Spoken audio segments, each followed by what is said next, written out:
మలాకి 3:7 మీరు నా తట్టు తిరిగిన యెడల నేను మీ తట్టు తిరుగుదునని సైన్యములకు అధిపతియగు యెహోవా సెలవీయగా.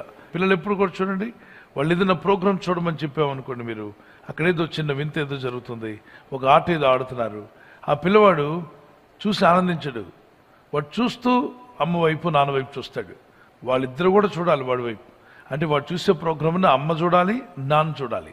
ఒకవేళ పేరెంట్స్ బిజీగా ఉంటే వెళ్ళి పిలుస్తాడు. చిన్న పిల్లల గురించి నేను మాట్లాడుతున్నాను. వాళ్ళ దగ్గర AK-47 అనే గన్ ఉంది.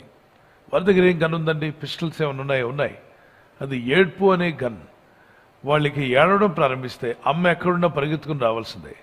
10 గదుల అవతల ఉన్నా వాడు కేక వేయడం స్టార్ట్ చేశాడంటే, కియోమంటూ ఏడవడం ప్రారంభించాడంటే ఆమె చేసే పనులన్నీ అక్కడే పడేసి, అది వంట కావచ్చు, బట్టలు ఉతకడం కావచ్చు, అంట్లు గడగడం కావచ్చు, ఇల్లు చదవడం కావచ్చు, ఒకవేళ ఫైల్ రాస్తుందేమో, టైప్ చేస్తుందేమో, వాని కేకకు అన్నీ విడిచిపెట్టి పరిగెత్తుకుంటూ వెళ్తుంది. అంటే తల్లిని తన తట్టు తిప్పుకోవడానికి, తండ్రిని తన ఎదుగు రప్పించుకోవడానికి చిన్నవాడు ఒక్క అడుగు కూడా వేయకుండా వాళ్ళ అమ్మని రప్పించుకుంటాడు, వాళ్ళ నాన్న రప్పించుకుంటాడు. తానున్న దగ్గరికే వాళ్ళు వచ్చేస్తారు. వాళ్ళ దగ్గర ఉన్నటువంటి ఆ శక్తి అలాంటిది. ఏమిటబ్బా ఆ శక్తి అంటే ఏడ్పు అనే శక్తి. అంటే ఒక ఏడ్పుతో పేరెంట్స్ ఎక్కడో బిజీగా ఉన్న వారిని కూడా తన వైపు మరల్చుకోగలిగాడు. ఈరోజు దేవుని బిడ్డలారా, మనం ప్రార్థించి మొరపెట్టగలిగితే, దేవుని మీద ఆధారపడి కన్నీళ్లు కార్చి మొరపెడుతున్నప్పుడు ఆయన ముఖకాంతి మీ మీదకి వస్తుంది. ఆయన మీ తట్టు తిరుగుతాడు. 51 కీర్తన 15వ వచనంలో, ఆపత్కాలంలో నీవు నా గురించి మొరపెట్టు. ఆపత్కాలంలో మనుషుల దగ్గరికి వెళ్ళినా, స్నేహితుల దగ్గరికి వెళ్ళినా, లోకంలో ఎక్కడికి వెళ్ళినా ఫలితం రాకపోవచ్చు, కొన్నిసార్లు సహాయం రాకపోవచ్చు. ఎటు నుండి సహాయం రావట్లేదా? నీవు నాకు మొరపెట్టుము, అప్పుడు నేను నిన్ను విడిపిస్తాను. మరి నిన్ను విడిపించాక నువ్వేం చేయాలి? నువ్వు నన్ను మహింపరుస్తావు అంటున్నాడు. సాక్ష్యం ఇవ్వడం.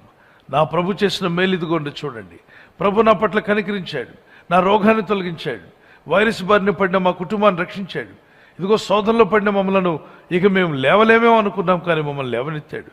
నీతిమంతుడు 7 మార్లు పడినను తిరిగి లేచును అని వాక్యం సెలవిస్తుంది. కనుక నువ్వు పడిపోయిన స్థితిలో ఉంటే మొరపెట్టు, ఆపత్కాలంలో ఉంటే మొరపెట్టండి, ఆయన తట్టు తిరగండి, మొరపెట్టి ప్రార్థించండి. ప్రభా, నేను ఇక నుండి నా జీవితంలో ప్రతి క్షణము నా మనస్సు, నా ఆలోచనలు, నా తలంపులు నీ తట్టే ప్రభు అన్నవారు మీ చేతిని పైకెత్తగలరా? ప్రార్థన చేసుకుందాం. మనం ఆయన తట్టు తిరిగిన యెడల ఆయన మన తట్టు తిరుగుతాను వాగ్దానం చేశాడు. ఆయన మాట తప్పని దేవుడు. Let's lift up our hands to God. ప్రభా, నీ తట్టు తిరిగి ప్రార్థిస్తున్నాను, నాకు సహాయం దయచేయండి. కొండల తట్టు మా కన్నులు ఎత్తుచున్నాం, మాకు సహాయం ఎక్కడి నుండి వచ్చిన ప్రభా? అయ్యా, భూమి ఆకాశంలో సూచించిన నీవే మాకు సహాయము, నీవే మా సర్వము నా తండ్రి. నీ ప్రజలందరినీ దర్శించండి, ప్రతి ఒక్కరిలో నీ ఆత్మను కుమ్మరించిన ఆయన పరిశుద్ధాత్మతో నింపండి. నీ ప్రజలు మొరపెట్టి ప్రార్థిస్తుండగా వారి హృదయాల్లో గొప్ప వెలుగును ప్రకాశింపచేయండి, వారి బ్రతుకుల మీద నీ ముఖ కాంతిని ప్రకాశింపచేయండి. వారి ఇళ్లలో ఉన్న వ్యాధన, బాధ, శోధన నుండి వారు బయటపడాలి.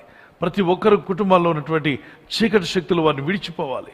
అయ్యా, నీ తట్టు తిరిగి ప్రార్థిస్తుండగా ప్రాణాపాయంలో ఉన్నవారు, ఆపదలో ఉన్నవారు, శ్రమల్లో ఉన్నవారు, ప్రాణం పోతూ కొట్టుమిట్లాడుతున్నవారు, యేసు అని పిలుస్తూ ఉండగా రక్షక, మీ రక్షణ వారికి దయచేయండి. వారు ఊపిరితిత్తులను బాగు చేయండి.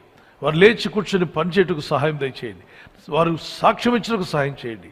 ఈ రాత్రి నెమ్మదితో పండుకొని సురక్షితంగా కాపాడబడినట్లుగా నీ అగ్ని కంచి వేసి మమ్మల్ని కాపాడండి. మీ చిత్తములో కొనసాగే కృప అందరికీ దయచేయమని యేసుక్రీస్తు ప్రశస్త నామములో వీరందరికీ చక్కని నిద్ర దయచేసి తెల్లవారు లేచి కృపను మాకిమ్మని క్రీస్తు నామములో అడిగి వేడుకుంటున్నాం మా పరలోకపు తండ్రి. ఆమేన్, ఆమేన్.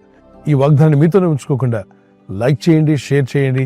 అనేకులు ఈ యొక్క ఛానల్ సబ్స్క్రైబ్ చేసుకోమని తెలియపరచండి. సబ్స్క్రైబ్ చేయని వారు కూడా సబ్స్క్రైబ్ చేయండి. Good night. God bless you.